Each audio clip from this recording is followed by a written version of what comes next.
नमस्कार साथियों, मैं सिद्धू कुमार आपके सामने एक बार फिर सीडीपी के नए टॉपिक के साथ उपस्थित हुआ हूँ। टॉपिक का नाम है प्याजे का संज्ञानात्मक विकास। बिना किसी देरी के आइए शुरू करते हैं टॉपिक प्याजे का संज्ञानात्मक विकास। टॉपिक थोड़ा लंबा हो सकता है लेकिन डिटेल बहुत इंपॉर्टेंट है इस टॉपिक की, क्योंकि इस टॉपिक से 10-12 क्वेश्चंस कभी कभार आ जाते हैं। 5-6 नंबर तक का तो एटलीस्ट आता ही आता है। और हम आपको बता दें, मैंने यहाँ पर इस टॉपिक को पूरा लिखा हुआ है और थोड़ा छोटा छोटा लिखा हुआ है। आपको ये नहीं सोचना है कि इसको दिखाई कैसे देगा। मैं एक एक चीज आपको एक्सप्लेन करूंगा और यहाँ एक्सप्लेन करूंगा। ठीक है, तो चलिए पहले हम बात करते हैं प्याजे की थ्योरी। प्याजे जो कि स्विट्जरलैंड के रहने वाले थे, इन्होंने अपने बच्चों पर ही संज्ञानात्मक विकास के लिए शोध किया। इन्होंने संज्ञानात्मक विकास में जो विशेषताएं बताई हैं वो है संगठन। पहली विशेषता है संगठन। क्या है? संगठन। संगठन का मतलब है कि बौद्धिक सूचनाओं को सार्थक रूप से या सार्थक पैटर्न में व्यवस्थित करना। यानी बौद्धिक सूचनाओं को सार्थक रूप में व्यवस्थित करना, यानी बौद्धिक सूचनाओं को सार्थक रूप से पैटर्न में व्यवस्थित करना। फिर है इसके बाद दूसरा है आपका अनुकूलन। यही बस मेन चीज यही है आपकी, अनुकूलन। क्या बताया मैंने? अनुकूलन। अनुकूलन का मतलब होता है समायोजन करना। सिंपल सी बात है। अनुकूलन इन्होंने दो टाइप बताए, अनुकूलन के दो टाइप बताए। पहला बताया आत्मसातीकरण। बहुत इंपॉर्टेंट टॉपिक है ये, बहुत आराम आराम से पढ़ाऊंगा। आत्मसातीकरण। दूसरा है आपका समवस्तीकरण। समविष्टीकरण। इसको बोलेंगे एक्मोडेशन, इसको बोलेंगे एजिमुलेशन।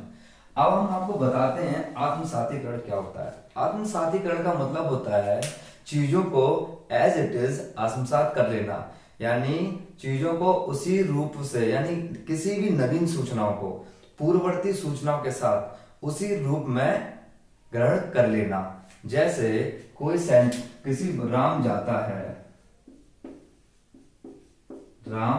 है, इसको ठीक ऐसा ही याद कर लेना, ऐसा ही ग्रहण कर लेना, यानी ये नवीन सूचनाओं को पुरानी सूचनाओं के साथ एज इट इज ग्रहण कर लेना।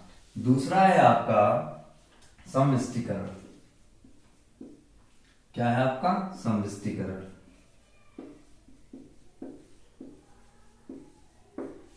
एक्मोडेशन करना एक तरह से, समविष्टीकरण समायोजन करना। इसका मतलब ये होता है, समविष्टीकरण का मतलब ये होता है कि जब व्यक्ति एज इट इज चीजों को ग्रहण करने में असमर्थ होता है तो वो क्या करता है? सूचना को परिवर्तित रूप में ग्रहण करने की कोशिश करता है। जैसे सपोज करिए किसी भी चीज को आपको याद करना है, वो जब याद नहीं होती है तो हम लोग क्या करते हैं? उसको किसी दूसरे रूप में याद करने की कोशिश करते हैं। कैसे भी उसके साथ समायोजन करते हैं, यानी नवीन सूचना को पुराने सूचनाओं के साथ परिवर्तित रूप में ग्रहण करते हैं, वो कहलाता है समष्टीकरण।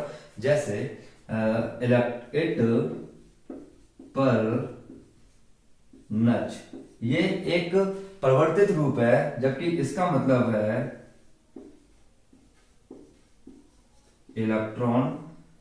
इलेक्ट्रॉन की खोज की थॉमसन ने। ये मैंने समायोजन किया याद करने के लिए व्यक्ति इस तरह, इसको बोलते हैं समष्टीकरण। और ये होता है प्रोटॉन, इसको किया रदरफोर्ड ने। और ये न्यूट्रॉन, इसको किया चैडविक ने। तो जब हम ऐसे ही सूचनाओं को याद करने में असमर्थ होते हैं, या व्यक्ति जब ऐसी सूचनाओं को ग्रहण करने में असमर्थ होता है, बौद्धिक पैटर्न में समाने के लिए असमर्थ होता है, तब क्या करता है? परिवर्तित रूप से याद करता है, यानी चीजों को याद करने के लिए क्या करता है? समष्टीकरण यानी समायोजन करता है। क्या करता है? समायोजन करता है। अब आइए आगे बढ़ते हैं। अवस्थाएं। संज्ञानात्मक विकास का मतलब होता है, प्याजे ने कहा है कि व्यक्ति की जो विकास होता है, मानसिक विकास, यानी आप मानसिक विकास मानिए, व्यक्ति का जो मानसिक विकास होता है वो अवस्थाओं के हिसाब से होता है। अवस्थाओं के हिसाब से होता है। जैसे जैसे उसकी उम्र होती जाती है, जैसे जैसे उसके स्टेजेस आते जाते हैं, अवस्थाएं बदलती जाती हैं, उसका ब्रेन भी वैसे वैसे डेवलप होता जाता है। उसका मतलब ये है।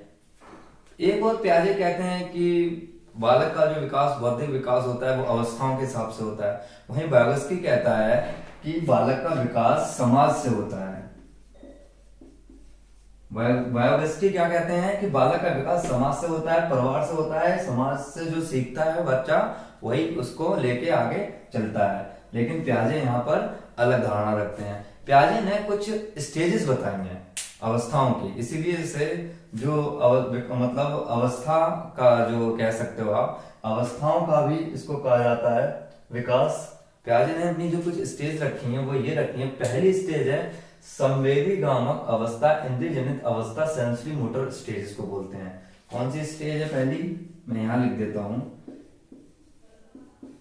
संवेदी गामक अवस्था। इसको संवेदी गामक अवस्था कहते हैं। और इंद्रिय जनित अवस्था और sensory motor stage, sensory motor stage. ये तीनों नाम मैंने इसलिए लिखे, ये तीनों नाम पूछे जा सकते हैं। संवेदी गामक अवस्था, इंद्रिय जनित अवस्था, सेंसरी मोटर स्टेज। ये बालक की प्रथम अवस्था है। ये बालक की प्रथम अवस्था है। कैसी अवस्था है, प्रथम अवस्था है। और ये हमेशा 0 से 2 वर्ष तक रहती है। ये बालक की प्रथम अवस्था है और ये बालक की जन्म से 2 वर्ष तक मानी जाती है। प्याजे ने इसको जन्म से 2 वर्ष तक माना है, क्या, प्रथम अवस्था को। और इंद्रिय जनित का मतलब है इसमें बालक अपनी इंद्रियों का विकास करता है। क्या करता है, इंद्रियों का विकास, कान, नाक, जीभ, ये जो 5 सेंसेस हैं उससे बालक अपना डेवलपमेंट उसका होता है। बालक जो भी करता है उन इंद्रियों के माध्यम से ही करता है। वो कहता है कि बालक एक असहाय जीव होता है, अर्धभाषी होता है। इस स्टेज में बालक सिर्फ कुछ सहज क्रियाएं करना सीखता है, जैसे आपका चूसना, देखना, पकड़ना चीजों को। आइए देखते हैं कुछ पॉइंट्स। यहाँ पर पॉइंट्स हैं। प्रथम अवस्था है, मैंने आपको बता दिया। जन्म से 2 वर्ष की आयु तक रहती है, ये भी मैंने आपको बता दिया।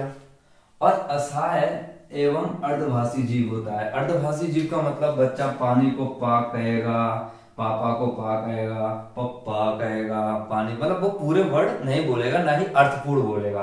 वो अपनी ही भाषा में उन शब्दों को बोलना सीखेगा। अर्धभाषी होता है। और बालक देखने, पकड़ने, चूसने और आदि की स्वतः क्रिया करता है। किसकी क्रिया करता है, देखने,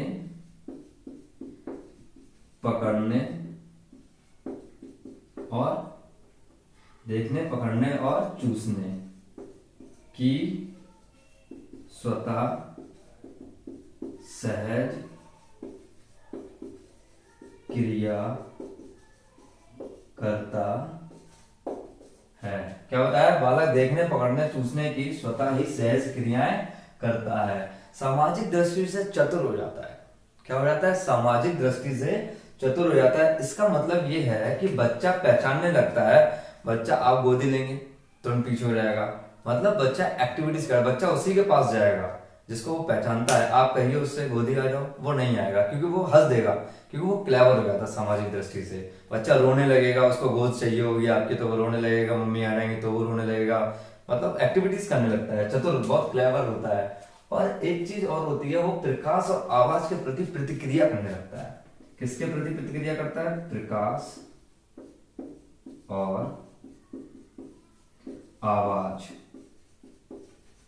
प्रकाश और, आप बच्चा बैठा हो 2 वर्ष तक का, 0 से 2 वर्ष का, आवाज मारिए, नाम समझता है वो अपना, तुरंत पलट के दौड़ देखेगा। सामने से लाइट जल रही हो, बच्चा लाइट ही देखता रहेगा बहुत देर तक। छोटे बच्चे की आदत होती है, बल्ब जला दो लाइट देखते रहेंगे बहुत देर तक। क्यों, क्योंकि वो उसके प्रति क्या करते हैं, प्रतिक्रिया। बहुत आराम से समझिएगा, जल्दीबाजी नहीं, बहुत इंपॉर्टेंट टॉपिक है, कुछ भी छूटेगा नहीं इससे आपका। क्या, प्रकाश और आवाज के प्रति क्या करता है, प्रतिक्रिया। ये इंपॉर्टेंट टर्म है, ये आ जाता है पेपर में।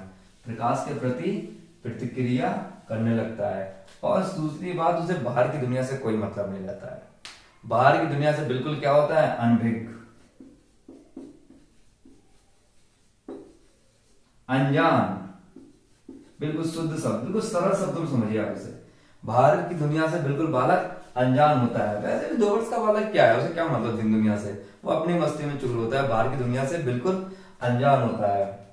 शाब्दिक उत्तेजना उसके अंदर होती है, अंगूठा चूसता है, इस टाइप की चीजें, पैर का अंगूठा उसमें डाल लेगा तो क्या होगा, शारीरिक उत्तेजना होती है। शरीर और मस्तिष्क के मध्य संतुलन नहीं होता, ये फैक्ट है। शरीर और मस्तिष्क के मध्य संतुलन नहीं होता, इसका मतलब ये है जैसे आप बालक को ये पकड़ा दो तो यहाँ पकड़ेगा, पहले यहाँ रखेगा, फिर यहाँ रखेगा, वो ये पकड़ना चाह रहा है, लेकिन यहाँ हाथ करेगा, यहाँ हाथ करेगा, तो यहाँ हाथ करेगा, तब जाके कहीं इसमें हाथ लगेगा, लेकिन वो उसे पकड़ नहीं पाएगा, क्योंकि बॉडी और हैंड आई का उसका जो कंट्रोल है वो अभी स्थापित नहीं हो पाया है। आगे चलते हैं। अनुकरण करता है, और अनुकरण कैसे करता है, मतलब अनुकरण यानी फॉलो। बच्चे के सामने आप जो एक्टिविटीज करेंगे, टेबल हो, आप कभी देखना बच्चे के सामने ताली बजाएगा, क्लैपिंग क्लैपिंग, बच्चा ताली बजाएगा।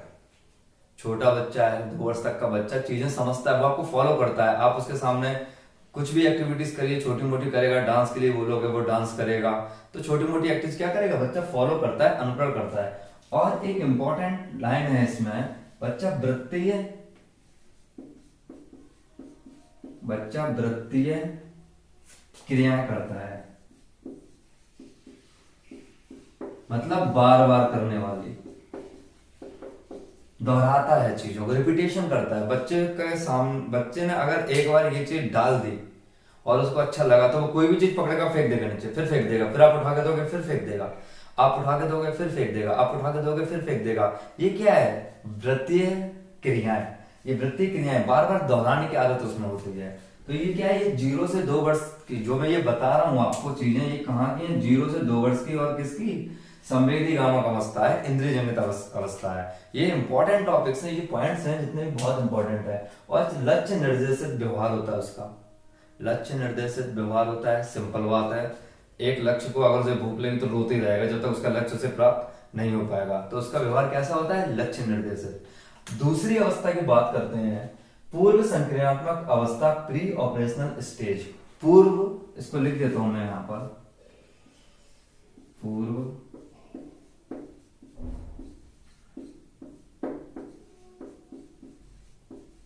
संक्रियात्मक अवस्था, ये है आपकी 2 से 7 वर्ष।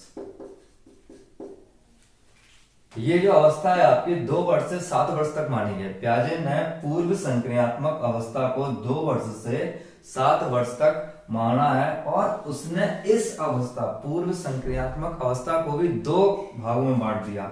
उसने बांटा कि पहला काल जो उसने बांटा, पूर्व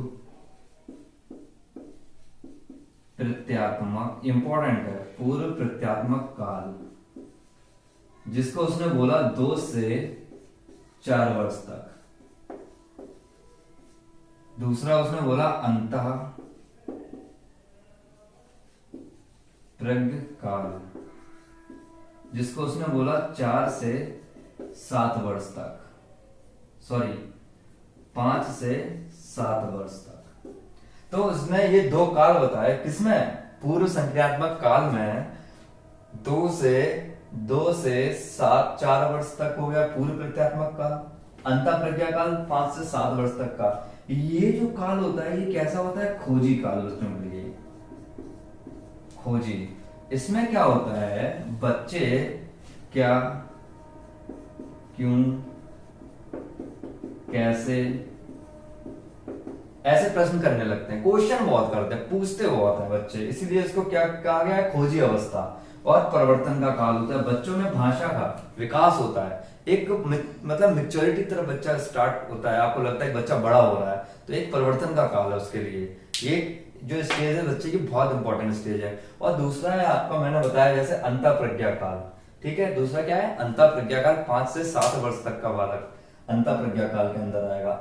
अब होता क्या है, इसके कुछ पॉइंट्स मैं बताऊं। संकेतात्मक कार्यों का प्रभाव, संकेतात्मक कार्यों का प्रभाव का मतलब बच्चा संकेतों को समझता है, आप जो संकेत देंगे उसका उस पर इफेक्ट पड़ता है। दूसरा है भाषा का प्रयोग, बच्चा भाषा का प्रयोग करने लग जाता है। भाई 4 से 7 वर्ष का बालक है, 2 से 7 वर्ष का बालक है, कुछ ना कुछ उसके शब्दकोश उसका बढ़ जाता है, तो भाषा का प्रयोग यानी पहले इस आपने देखा होगा वो अर्धभाषी होता है, उसकी भाषा का विकास होने लगता है। तो बच्चा क्या करता है, भाषा का विकास होने लगता है उसका।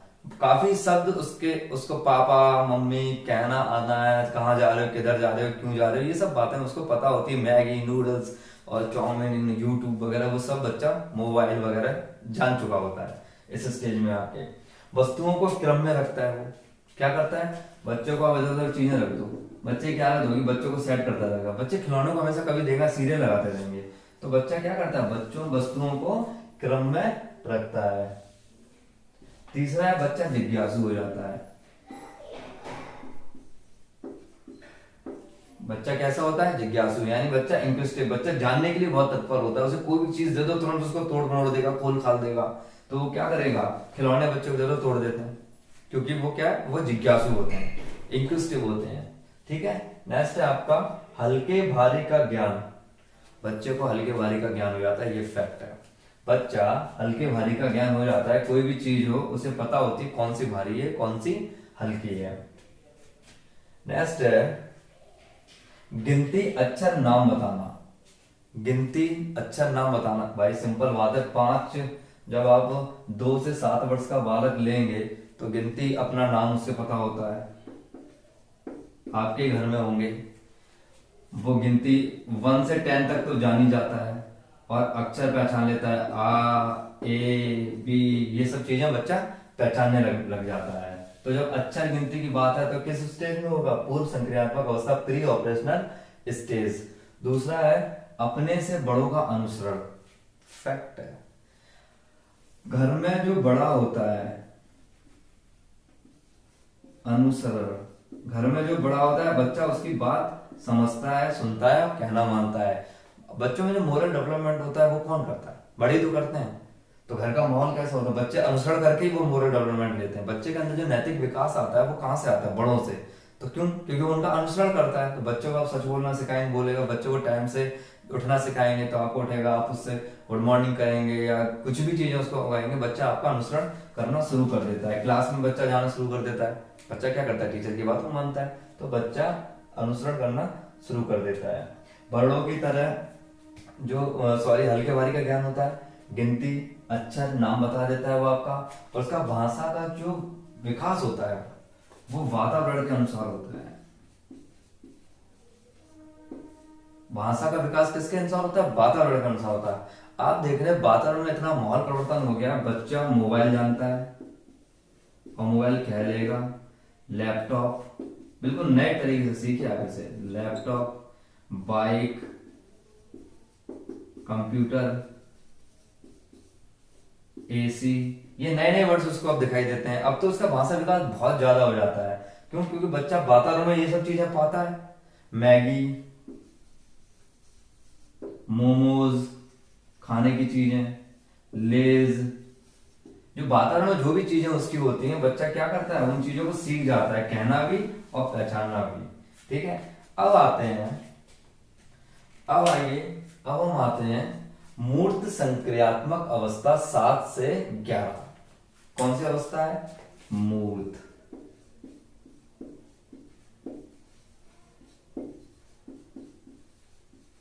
मूर्त संक्रियात्मक अवस्था कहां से, 7 से 11 वर्ष। 7 से 11 वर्ष, तो मूर्त संक्रियात्मक अवस्था इसको बोलते हैं। मतलब कह सकते हो मूर्त संक्रियात्मक अवस्था, अगर इसको हम थोड़ा डिफाइन करें, मूर्त का मतलब क्या हुआ, मूर्त का मतलब जिस चीज को आप टच कर सको, दिखाई दे, महसूस हो, टच कर सको। महसूस का मतलब नहीं, सॉरी, जिसको आप टच कर सकते हो, जैसे मूर्ति है, मूर्ति को आप टच कर सकते हो, दिखाई देने वाली चीज है जिसको आप टच कर सकते हो, छू सकते हो। तो ये जो अवस्था होती है वो क्या होती है, 7 से 11 वर्ष तक। 7 से 11 वर्ष तक। अब हम जानते हैं इस अवस्था की विशेषताएं क्या होती हैं। चलिए विशेषताएं देखते हैं। पहली, संज्ञानात्मक विकास की मुख्य अवस्था। यहां से बच्चे का मानसिक विकास और बढ़ने लगता है। अब वो मूर्त अवस्था तक पहुंचने लगा है। अब वो उसका दिमाग जो है थोड़ा फास्ट हो गया है, ग्रो करने लगता है। किसमें? मूर्त संख्यात्मक अवस्था में, यानी कॉन्क्रीट ऑपरेशनल स्टेज में 7 साल से 11 वर्ष का बच्चे के अंदर संज्ञानात्मक विकास की अवस्था क्या है? संज्ञानात्मक विकास की मुख्य अवस्था। इसको मैं लिख देता हूं यहां पर, संज्ञानात्मक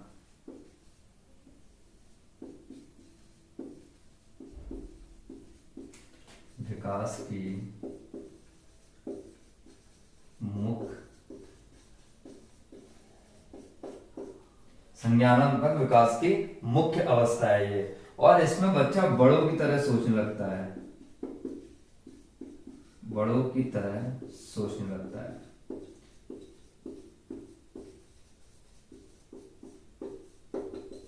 बच्चों को लगता है कि मैं बड़ा हो गया हूं, उसको पता, लॉजिक नहीं होता उसके अंदर। आप सोच रहे हो कि सोचने लगे तो लॉजिक नहीं होता, लेकिन वो बड़ों की तरह सोचने, तब उसे एहसास होता है कि मैं बड़ा हो गया हूं। तो 7 से 11 वर्ष का बच्चा क्या होता है? बड़ों की तरह सोचने लगता है और मूर्त वस्तुओं का चिंतन करता है। चिंतन क्या होता है उसका? मूर्त वस्तुओं का।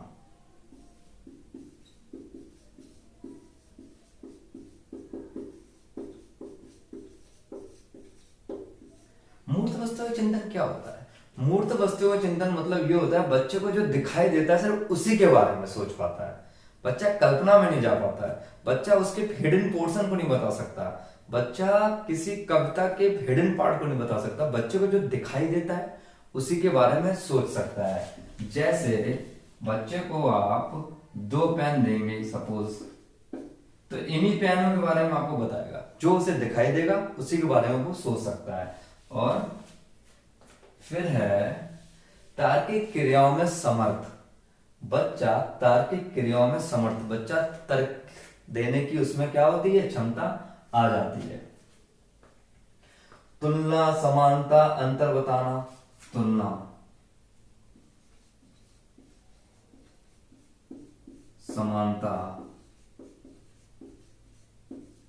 अंतर। बच्चा तुलना करने लगता है चीजों में, ये बड़ा है, ये छोटा है, ये कम है, ये ज्यादा है। तो बच्चे को ये सब पता होता है। समानता जानता है, कोई चीज बराबर है उसको पता होगा। अंतर कर लेगा, उसको ये पता होता है ये लाल है, ये बैंगनी है, ये काला है, ये सफेद है। तो 2 वस्तुएं रखी हूं, काली सफेद, तो वो बता देगा आपको बच्चा ये ब्लैक है और ये, क्योंकि 7 से 11 तक का बच्चा काफी हद तक ग्रो कर जाता है, उसको पता होता है। तो तुलना, समानता और अंतर, ये तीनों किसमें होंगे? 7 से 11 के स्टेज में। नेक्स्ट पॉइंट देखते हैं आप, उसमें पलटावी का गुण आ जाता है। पलटावी का गुण होता क्या है? थोड़ा समझते हैं। पलटावी,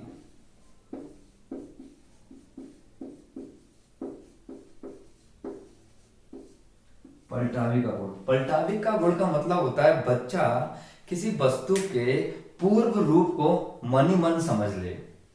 बच्चा किसी वस्तु को के पूर्व रूप को मन ही मन समझ ले। जैसे बच्चे को मिट्टी की एक पतली सी रॉड दो और बच्चा मिट्टी को रॉड करके उसको पता हो कि पहले ये कैसी थी, गोल गोल हाथ से करी थी, फिर ऐसे ऐसे करी थी। तो बच्चे को पूर्वाकार पता हो कि पहले ये गोल थी। ठीक है, तो ये क्या है? ये है पलटावी, रिवर्सिबिलिटी का गुण। रोटी, बच्चा अगर आप उसको रोटी पकड़ाओ आटे की, तो वो लेई समझ जाए, बच्चों को ऐसे करके लेई बना दे और लेई से फिर रोटी बना दे। तो ये क्या है उसका? रिवर्सिबिलिटी, यानी पलटावी का गुण। तो बच्चे में क्या आता है? पलटावी का गुण आ जाता है। और बच्चा दिन बताने लगता है, तारीख बताने लगता है, महीना बताने लगता है कौन सा चल रहा है। बच्चे को महीने याद हो जाते हैं, तारीखें पता होती हैं, आज कौन सी तारीख है, दिन पता होता है फ्राइडे सैटरडे है क्या है। क्योंकि 7 to 11 ईयर्स का है तो बच्चा काफी समझदार हो चुका है, ग्रो हो चुका है, तो बच्चे को दिन का पता होता है, तारीख भी पता होती है और महीना पता होता है। आप क्लास में जाएंगे 7 से 11 के बीच में बच्चे मिलेंगे आपको, ये बच्चे 3rd 4th में होते हैं, मिलेंगे, उनको पता होता है, बच्चे बहुत एडवांस हो गए हैं। ठीक है, उसको माप तौल पता होती है, माप तौल का ज्ञान, 1 किलो 2 किलो ये सब बच्चे समझते हैं, मतलब माप तौल का ज्ञान उसमें होता है। नेक्स्ट है संरक्षण का गुण। संरक्षण का गुण होता क्या है? संरक्षण का गुण ये होता है कि किसी वस्तु के 1000 टुकड़े कर दो। सबसे ये कोई वस्तु है, इसको क्रॉस कर 1000 टुकड़ों में, इसको टुकड़ों में मैंने कर दिया, इसका वजन फिर भी उतनी रहे जितना ये है। अगर ये 5 केजी है तो जब इन टुकड़ों को तौला जाएगा तो भी ये कितने निकलेंगे, 5 केजी। तो ये क्या है, ये होता है संरक्षण का गुण। ये बच्चे को, ये बच्चा ये भी चीजें समझने लगता है। और मापतौल का ज्ञान मैंने बताया, बच्चे को मापतौल का ज्ञान हो जाता है, बच्चा समझता है मापतौल का मतलब कैसे समझता है, मैं बताता हूँ। एक ये लीटर है, दोनों बराबर चीज हो, एक में कम हो एक में ज्यादा हो तो बच्चा बता देगा आपने इसमें कम भरा है, आपने इसमें ज्यादा भर दिया है। तो बच्चा मापतौल का ज्ञान समझता है। नेक्स्ट है, मैंने आपको दिन तारीख बता दी, संचरण गुण बता दिया, मापतौल का ज्ञान बता दिया। अब नेक्स्ट है औपचारिक अमूर्त संक्रियात्मक अवस्था 11 से 15। औपचारिक मतलब फॉर्मल, यानी ये कौन सी अवस्था है, औपचारिक अमूर्त, औपचारिक अमूर्त संक्रियात्मक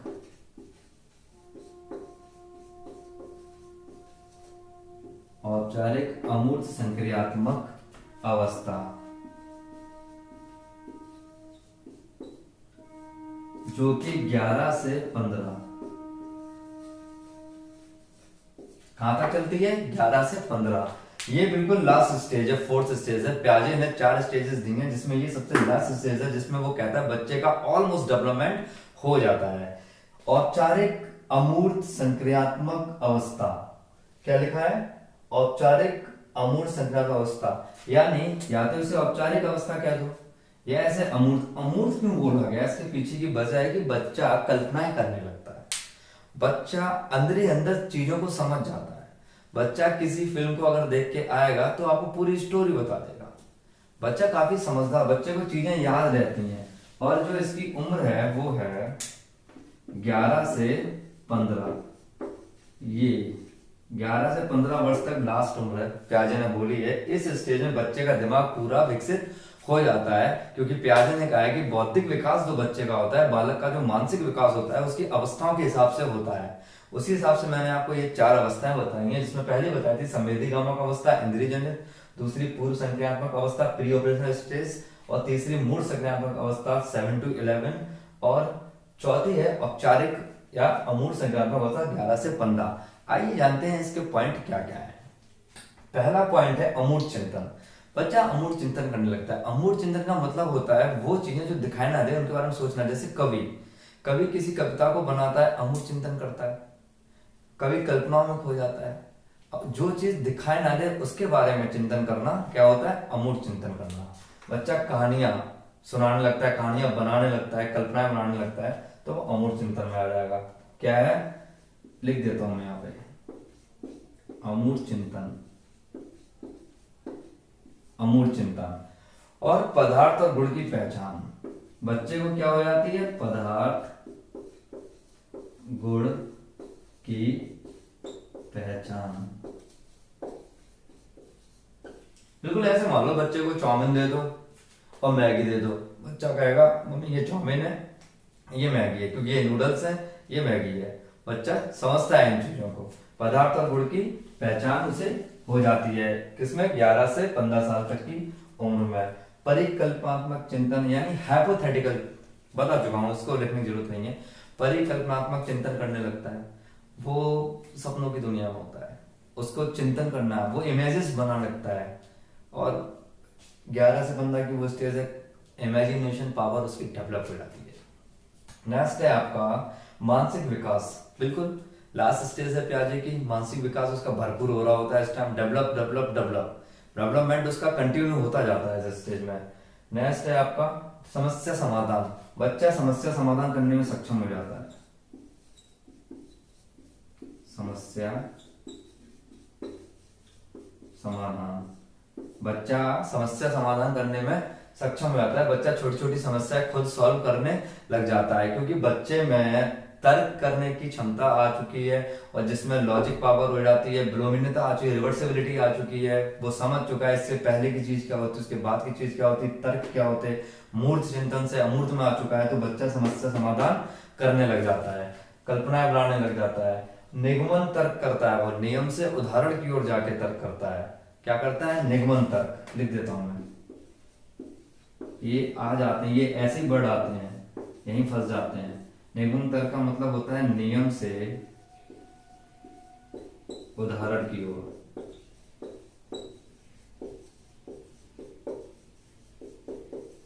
कैसे? नियम से उदाहरण की ओर, नियम से उदाहरण की ओर विश्लेषण करने लग जाता है। नैतिकता, यस, बच्चे के अंदर नैतिकता आ जाती है, मोरलिटी आ जाती है, वो समझता है, कल्चर समझने लगता है। मोरलिटी यानी नैतिकता। बच्चे के अंदर नैतिकता का विकास हो जाता है, बच्चा कल्चर समझने लगता है, बच्चा सत्य बोलना और फिर सही, मतलब सही गलत का फैसला वो कर लेता है। उसे पता होता है क्या सही है क्या गलत है, समझता है वो कि ये काम करने से हमें डांट पड़ेगी, ये काम करने से हमें तारीफ होगी, होमवर्क टाइम से करके लाना होता है क्लासेस में, टीचर्स को क्या पसंद है क्या नहीं पसंद है, तो ये सब चीजें बच्चा समझता है। ठीक है। नेक्स्ट है आपका तार्किक चिंतन। मैंने आपको बता दिया। नैतिकता, व्याख्या, यस, दैट्स इंपॉर्टेंट टॉपिक। व्याख्या, बच्चा किसी भी चीज को एक्सप्लेन करने में माहिर हो जाता है।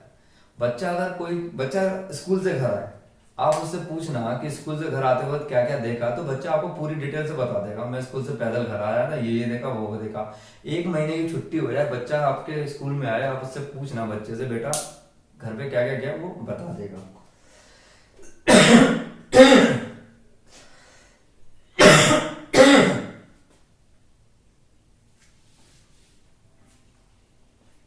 तो ये थे आपकी पियाजे की संज्ञानात्मक विकास की चारों स्टेजेस, जो मैंने आपको बहुत ही डिटेल से समझाई और बताई। एक चीज रह गई है, वो है विश्लेषण करना। बच्चा चीजों का विश्लेषण कर लेता है। 11 से 15 साल की उम्र का बच्चा क्या कर लेता है? चीजों को विश्लेषण करना,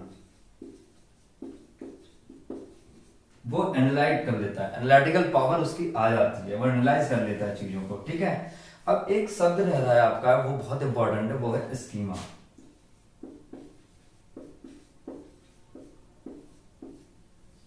इसमें स्कीमा का मतलब होता है किसी चीज की इमेज मन में स्थापित कर लेना, फिर दोबारा वैसी चीज से रिलेट कर लेना।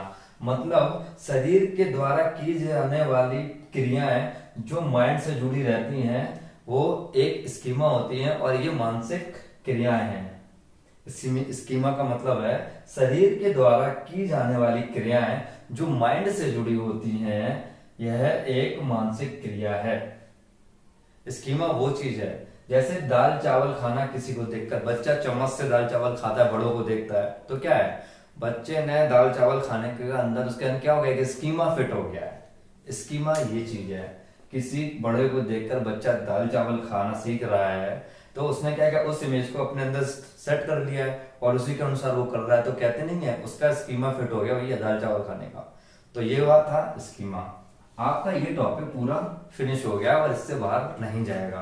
साथियों, मैंने आज इस टॉपिक को बहुत ही अच्छे तरीके से आपके सामने प्रस्तुत किया है। आशा है आपको ये टॉपिक समझ में आएगा और आपने समझा भी होगा। वीडियो को देखने के लिए धन्यवाद। लाइक करिएगा, शेयर करिएगा, सब्सक्राइब कीजिएगा। मिलते हैं नेक्स्ट टॉपिक में, तब तक के लिए बाय बाय, शुभकामनाएं।